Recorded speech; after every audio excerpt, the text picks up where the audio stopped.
Hi everyone, welcome to my channel Kannayya's cooking. ఈరోజు బాలామృతం పిండితో biscuits ఎలా తయారు చేసుకోవాలో చూపెట్టబోతున్నానండి. చాలా టేస్టీగా ఉంటాయి. ఒక బౌల్ తీసుకొని బౌల్లో బాలామృతం పిండిని వేసుకోవాలి. ఇప్పుడు ఒక టేబుల్ స్పూన్ సాల్ట్, ఒక half table spoon baking soda కూడా వేసుకోవాలండి. ఉప్పును బేకింగ్ సోడా పిండిలో కలిసే వరకు కలుపుకొని వాటర్ యాడ్ చేసుకుంటూ పిండిని చపాతీ పిండిలాగా కలుపుకోవాలి. చపాతీ పిండిలాగా కలుపుకున్న తర్వాత ఒక టేబుల్ స్పూన్ ఆయిల్ యాడ్ చేసుకొని పిండిని 5 నిమిషాల వరకు మంచిగా కలుపుకోవాలి. ఇప్పుడు పిండి మీదకు మూత పెట్టుకొని 20 నిమిషాల పాటు పిండిని వదిలేయాలి. 20 నిమిషాల తర్వాత ఒక పెద్ద లడ్డు సైజ్ అంత పిండిని తీసుకొని ఒక ప్లేట్ మీదకి పెట్టుకొని చపాతీలాగా చేసుకోవాలి. మనకు బిస్కెట్స్ ఎంత మందంగా కావాలో అంత మందంగా చపాతీగా చేసుకొని మనకి ఇష్టం ఉన్న షేప్స్లో కట్ చేసుకోవాలి. ఇక్కడ నేను కొన్ని రౌండ్ గాను కొన్ని మూన్ షేప్ గాను కట్ చేసుకుంటున్నానండి. మనం కట్ చేసుకున్న తర్వాత మిగిలిన పిండిని మొత్తం పక్కలది తీసేయాలి. ఇప్పుడు నేను కొన్ని చాప్ చేసి పెట్టుకున్న డ్రై ఫ్రూట్స్ని యాడ్ చేసుకుంటున్నాను. పిల్లలు ఇష్టంగా తినడం కోసం చాకో చిప్స్ను కూడా యాడ్ చేస్తున్నాను.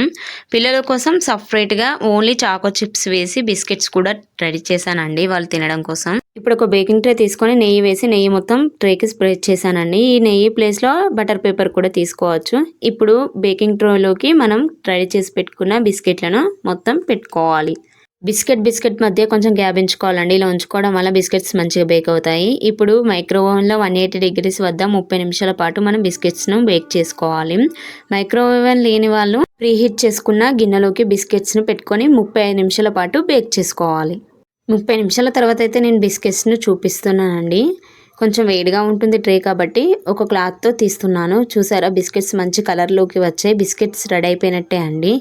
చూసారా బిస్కెట్లు సేమ్ బయటకున్న బిస్కెట్ల లాగానే వచ్చాయి. ఇప్పుడు వెనక సైడ్ కూడా ఎలా బేక్ అయిపోయిందో చూపిస్తానండి. వెనక సైడ్ కూడా మంచిగా బేక్ అయిపోయింది.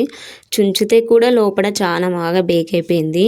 మీరు కూడా ఒకసారి బాలామృతం బిస్కెట్లను రెడీ చేసి ఇంట్లో వాళ్ళకి పెట్టండి. చాలా బాగా ఎంజాయ్ చేస్తారు. చాలా బాగా నచ్చుతుంది. ఈ బాలామృతం బిస్కెట్స్ మీకు నచ్చినట్లయితే లైక్, షేర్, కామెంట్ అండ్ అలాగే ఛానల్ని సబ్స్క్రైబ్ చేయండి. ఇలాగే రోజుకొక వీడియో పెడుతూ ఉంటానండి.